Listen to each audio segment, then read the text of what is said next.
পুনৰ বৃদ্ধি পালে বাণিজ্যিক চিলিণ্ডাৰৰ দাম। মই বৰ্তমান উপস্থিত হৈ আছোঁ তামাহাটত, আৰু তামাহাটত আমি যিসমূহ ক্ষুদ্ৰ ব্যৱসায়ী আছে এই ব্যৱসায়ীসকলৰ যি প্ৰতিক্ৰিয়া সেই প্ৰতিক্ৰিয়া জানিবলৈ চেষ্টা কৰিম। প্ৰথমতে এই কথা ক'ব লাগিব যে এইবাৰ যি বাণিজ্যিক চিলিণ্ডাৰ সেই চিলিণ্ডাৰৰ যি মূল্য 10 টকা 20 টকা 50 টকা বা 100 টকা বৃদ্ধি হোৱা নহয়, একেবাৰে প্ৰায় 1000 টকা বৃদ্ধি হৈছে। তাৰ বাবদ কিন্তু দেখা গৈছে যে হাহাকাৰ পৰিস্থিতিৰ সৃষ্টি হৈছে, আৰু যি গেছৰ মূল্য সেই মূল্য অকল নহয়, যি অত্যাৱশ্যকীয় সামগ্ৰী আছে সকলো সামগ্ৰীৰ যি মূল্য বৃদ্ধি হৈছে তাৰ ফলত কিন্তু যি ক্ষুদ্ৰ ব্যৱসায়ীসকল আছে সেই ব্যৱসায়ীসকলৰ যি একেবাৰে মাধমাৰ পৰিছে মূৰত। পৰৱৰ্তীতে যদি দেখায়, মই এখন ব্যৱসায় প্ৰতিষ্ঠানত আছোঁ, এই ব্যৱসায় প্ৰতিষ্ঠানৰ পৰা আমি মতামত ল'বলৈ যত্ন কৰিম, কিন্তু তাৰ পূৰ্বে ক'ব লাগিব যে যি যোৱাকালি যি গেছৰ মূল্য 2461 টকা আছিল, আৰু আজিৰ যি মূল্য 3055 টকা, প্ৰায় 1000 টকা বৃদ্ধি হৈছে। তাৰ ফলত কি প্ৰতিক্ৰিয়া ব্যক্ত কৰা হয়, কি ক'ব? যি গেছৰ মূল্য বৃদ্ধি পাইছে কেনেদৰে ব্যৱসায় কৰিব? চাওক, আজিৰ ডেটত প্ৰতিটো বস্তুৰ দাম বেছি। এনেই ৰিফাইনৰ পৰা আদি কৰি আটা, ময়দা, চিনি, যিমান বস্তু আছে আমাৰ দোকানত, যিমান বস্তু লাগে প্ৰতিটো বস্তুৰ দাম আগতকৈ বহুত বেছি বাঢ়ি গৈছে। কিন্তু আমি সৰু জেগাত এই গাঁৱত ব্যৱসায় কৰোঁ, এইবিলাক জেগাত বেছিভাগ গ্ৰাহকে হয় দিন হাজিৰা কৰা গ্ৰাহক, তাৰ পৰা আমি বেছি দাম ল'ব নোৱাৰোঁ। আজিৰ ডেটতো আমি 10 টকা এটা মিঠাই, 10 টকা এটা চিঙাৰা, এটা পৰঠা 10 টকা বেছি আছোঁ। এইটো টাইমত গেছৰ দাম ইমান বাঢ়ি আছে, আগৰ পৰাই বাঢ়ি আছে।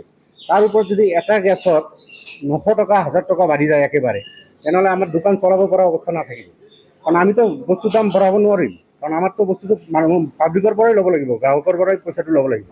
আমিতো ঘৰৰ পৰা পইচা দি দোকান চলাব নোৱাৰোঁ। সেইটো জেগাত যদি চৰকাৰে আমাৰ ফালে অলপ চাব লাগে, কাৰণ আমি বুলি নহয়, আৰু সৰু সুৰা ক্ষুদ্ৰ ব্যৱসায়ী আছে যেনেকৈ ফুটপাথৰ দোকান কৰে, এটা গেছ 2 দিন চলে, এটা কমাৰ্চিয়েল গেছ 2 দিন চলে সিহঁতৰ, কাৰণ চাহ বনাব, চিঙাৰা বনাব, হেৰি বনাব। কিন্তু দেখিব গ'লে সিহঁতৰ 1500 টকা এটা দিনত বিক্ৰী নহয়। তো 2 দিনত যদি 3000 টকাৰ গেছ লাগে, 1500 টকা যদি বেচিব নোৱাৰে, মানুহবিলাক চলিব কেনেকৈ? লগতে পৰ্যাপ্ত পৰিমাণৰ গেছো নাপায়। আজিৰ ডেটত যেনেকৈ আমাৰ এটা দোকানত দোকানত 2টা গেছ, এটা গেছটো লাগিবই দিনটো। আপুনি গেছ বুকিং কৰিব যাব, তাতো নোৱাৰিব, আপুনি নাপাব, কাৰণ গেছটো তেনেকৈ এভেইলেবল নাই।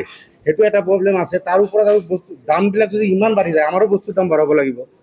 তো বস্তুৰ দাম যেতিয়া আমি বঢ়াব যাম, আমাৰ এইটো অঞ্চলত বা আমাৰ যিবিলাক গাঁও অঞ্চল আছে সেইবিলাকত গ্ৰাহকবিলাক মানে যেনেকুৱা অৱস্থা, আমি বঢ়ালে মানে গ্ৰাহকে নাপাম, এনেকুৱা হৈ যাব অৱস্থা। বন্ধ কৰাৰ নিচিনা তেনেকৈ হৈ যাব। আজি যদি চৰকাৰে আমাৰ ফলত নাচায়, বস্তুটো গেছৰ দামটো যদি কিবা এটা ৰেহাই নিদিয়ে আমাক, তেনেহ'লে কেইদিনমান পিছত আমাৰ দোকান বন্ধ কৰিব লগা অৱস্থা হৈ যাব। ক্ষুদ্ৰ ব্যৱসায়ী যিসমূহ আছে সেইসমূহৰ সিহঁততো একদম মানে আমাৰ যেনেকৈ হওক, আমি সিহঁতো 1 মাহ কষ্ট কৰি চলিম, 2 মাহ চলিম, সিহঁততো এদিন দুদিন নচলিব। আৰু যিবিলাক সৰু সুৰা দোকান আছে, আৰু কাৰণটো আচলতে কি বুলি ভাবে যে আচলতে গেছৰ মূল্য বৃদ্ধি হোৱাৰ কাৰণ কি বুলি ভাবে? সেইটোতো আমি ক'ব নোৱাৰিম কিহৰ কাৰণে।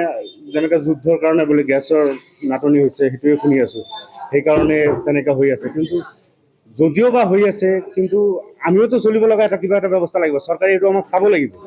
চৰকাৰৰ ফালৰ পৰা ৰেহাই দি কিনে হ'লেও আমাক কিবা এটা ব্যৱস্থা কৰি দিব লাগিব, নহ'লেতো আমি চলিবই নোৱাৰিম, বন্ধ হৈ যাব। ধন্যবাদ। এয়া হ'ল যে সাধাৰণ যি ক্ষুদ্ৰ ব্যৱসায়ী আছে সেই ব্যৱসায়ীসকলৰ প্ৰতিক্ৰিয়া, আৰু ক'বলৈ লাগিব যে একেবাৰে 1000 টকা ইয়াৰ পূৰ্বে কিন্তু এনেদৰে মূল্য বৃদ্ধি আমাৰ হোৱা হাতৰ নাই। কিছু পৰিৱেশ আপোনালোকক দেখুৱালো, আৰু বাণিজ্যিক চিলিণ্ডাৰৰ দাম যিহেতু যথেষ্ট বৃদ্ধি পাইছে, যাৰ পৰিপ্ৰেক্ষিতত আচলতে বিভিন্ন প্ৰতিক্ৰিয়াৰ সৃষ্টি হৈছে। কাৰণ পশ্চিম এছিয়াৰ যি সংঘাত, সেই সংঘাতৰ বিৰূপ প্ৰভাৱ এতিয়া ভাৰতবৰ্ষত পৰিছে। দেশত বৃদ্ধি পাইছে LPG বাণিজ্যিক চিলিণ্ডাৰৰ দাম, আৰু সেই প্ৰভাৱ আচলতে অসমতো পৰা দেখিবলৈ পোৱা গৈছে।